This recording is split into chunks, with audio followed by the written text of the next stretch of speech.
Commençons par ce que nous appellerons la matrice de communication. Quel est l'environnement dans lequel vous opérez? Les responsables de relations publiques ou les représentants officiels doivent communiquer régulièrement avec les groupes communautaires et les gens concernés par les activités de leur société ou entreprise.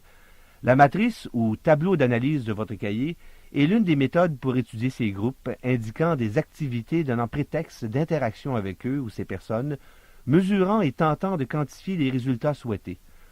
Cette formule vous permet également d'y préciser les coûts et de désigner les responsables. Il s'agit ici de faire une première évaluation des activités potentielles afin de développer des relations positives avec l'environnement dans lequel vous opérez. À titre d'exemple, il peut être de l'intérêt de votre société de développer une ligne ouverte de communication avec le responsable d'un comité de réglementation ou d'un comité législatif, même s'il n'y a pas actuellement de questions ou sujets en litige impliquant votre compagnie. Un système d'appel téléphonique indiquant votre ouverture et disponibilité pourra être fort utile. Ce genre d'activité peut être faite quand il n'y a pas de sujet controversé vous impliquant. Si par la suite une situation délicate survient, les responsables des comités ou groupes concernés auront eu l'occasion d'échanger avec la compagnie, ce qui facilitera les communications durant ces moments plus difficiles. Les listes gouvernementales devraient être révisées 2 fois par année, ainsi que la liste des officiels et des organismes qui sont en contact avec votre société. Rappelez-vous qu'en règle générale, une liste de contacts est périmée à un taux d'1% par mois. Les gens changent, déménagent, mais vous devez demeurer en contact avec eux ou leurs remplaçants. Une technique traditionnelle et valable est de rencontrer les conseils éditoriaux des journaux.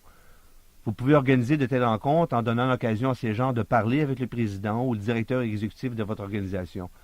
Je crois qu'il est dangereux et inacceptable d'avoir des éditorialistes, chroniqueurs ou autres journalistes spécialisés influencer l'opinion publique ou encore porter des jugements sur votre compagnie s'ils n'ont jamais rencontré et eu l'occasion d'échanger avec vos porte-paroles officiels. Créez ces occasions maintenant. Il est également dangereux et inacceptable qu'un de vos représentants se fasse interviewer par un ou une journaliste si ce journaliste est en communication avec votre société pour la première fois.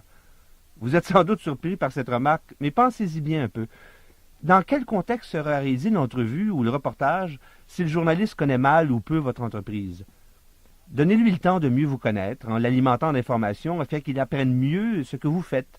Je ne parle pas ici évidemment de situations de crise ou d'urgence, mais même dans de telles situations, donnez préférence, si vous le pouvez, aux journalistes qui ont une bonne connaissance de votre entreprise.